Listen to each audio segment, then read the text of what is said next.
Every once in a while, I have to deal with idiots who screech about the national debt and act like it's some sort of looming crisis. It's not. And the reason I know it's not, and I'm absolutely sure it's not, like more sure than, practically anything. I'm more worried, and I'm not worried about this at all, about an asteroid hitting this planet than about the national debt causing us a problem. And the reason is because I know better, and because I've been here the entire time that the Republican Party has been deliberately creating this fake crisis and then screeching about it. I started college in the second to last year of the Reagan administration. And even then, they were simultaneously creating and screaming about their own problem. Because what Reagan did was he cut taxes on wealthy people and then said it would trickle down to us. And that was a bunch of crap. It's never happened. People's income in real dollars has gone down mostly since then. And the quality of life and the disposable income that people have to them has gradually dwindled, mostly by generation. People who had their income, and mainly people who were able to buy property back then, well, they don't notice it's different. People who try to start the game now, they understand. This was in the early days. There was no internet, so you used to be able to go to the library and look up all sorts of cool stuff. And we had a great big, beautiful library at University of Northern Colorado, where I started college. And even then, I knew that what they were saying was a crock of shit. And I remember, I think it was either, because I went to UNC, and then I went to another college in Kentucky, and then another one, and then finally came back and went to Metropolitan in Denver, before it was Metropolitan State University. And I remember looking up how did we get this national debt? And so I went in and I literally had to find this shit on microfilm.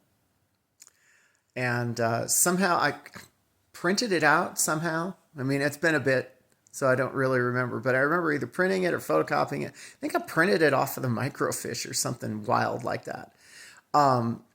They were a bunch of bills called House Joint Resolutions, because spending bills have to come from the House. And they were all signed by Reagan. He didn't protest. He didn't complain. He didn't veto them. He knew damn well he had to spend the money because the programs were there. And it was Reagan who started raiding Social Security to pay for other things.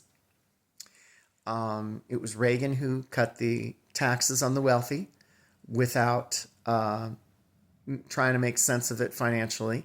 And then just, and it's a deliberate strategy, because the real strategy has always been to cut taxes and cut taxes and cut taxes and then complain we've got no money. And then slash spending programs. And they're just doing it illegally now with Doge. None of that is actually how we're supposed to do it in the Constitution. And that's why they keep losing in court, because even judges appointed by Reagan and Bush and Trump himself know better. And then they know their reasoning wouldn't hold up. Now, how far are we away from them just deciding the Constitution is a bunch of trash? Well, there's a bunch of consequences that would go with that. At some point, people would decide the law means nothing. And I don't think judges, I genuinely believe that the reason these judges are doing it right is because they don't want to end up in a world where people look at them like, well, you're just a bunch of bullshit, and you don't have any integrity and your laws mean nothing. I don't think they want to live in that world. The Supreme Court, they're so far above everything. I think that a couple of those guys don't really understand the message they send when they just make shit up. And but I think closer down to reality, those guys get it. But when I hear people complain that the government is too bloated, it's like, we have consistently slashed government employees over the 50 years since the Powell memo, which was a bunch of rich people complaining that the government was getting in the way of them raping and pillaging this country. And our population has only grown. So what's really happening is we're still paying taxes. My taxes haven't gone down. And I'm still paying for Social Security. I'm still paying for Medicare. They're just reducing my access to it so they can steal the money. That's all it is. It's never been anything else. It's been rich people who see all this money and they go, well, I'm a money person, so all that money is just automatically mine. It's just the unfucking believable arrogance of people who have never worked a day in their life. Not any of these rich people, no billionaire in this country has ever had to work for it. They are all inheritors of wealth that their parents, or usually their daddy, earned, and possibly their daddy's daddy. A lot of these wealthy people, like Warren Buffett, everyone who's like, oh, he's an investing genius. No, he is the son of a U.S. congressman who was active during World War II when the military-industrial complex really took off. That guy, Charlie Munger, also child of a U.S. congressman who was active during World War II when, any business you got into, they're all just insider trading and feasting off of the defense contracts. And you notice Doge hasn't really tried to do an audit of the Pentagon. I think they fired a few people. I haven't heard much about it since then. And honestly, I think a lot of Congress people got involved and said, that's my gravy train, So it's easy to dismiss these things when you recognize that they've been preaching and screeching since the 1980s. Reagan bitched about his predecessor's $900 billion debt. Think about that. Under $1 trillion. When I was 11 years old, the U.S. national debt was under $1 trillion.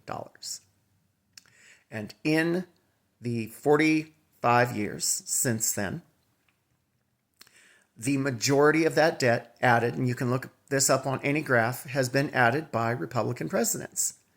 It is a completely bad faith, dishonest complaint and has no legitimacy.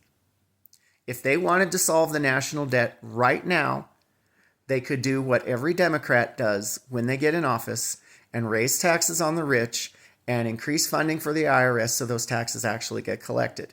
And you can see it on a graph. Debt goes up when Republicans are in power. Deficit goes down when Democrats are in power.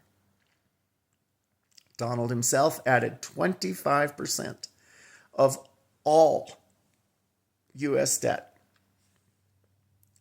dating back to the 1790s. All U.S. debt, ever in the history of our country, Donald added 25% of it. He's the last person to complain. He's the last person who gets to talk about that. And sure, it sounds scary. That's a lot of money. But our economy is worth a lot more. And inflation makes that debt smaller over time. And again, it's an easily solved problem. Just stop fucking electing Republicans and it will get solved. They are the reason we have such a huge national debt.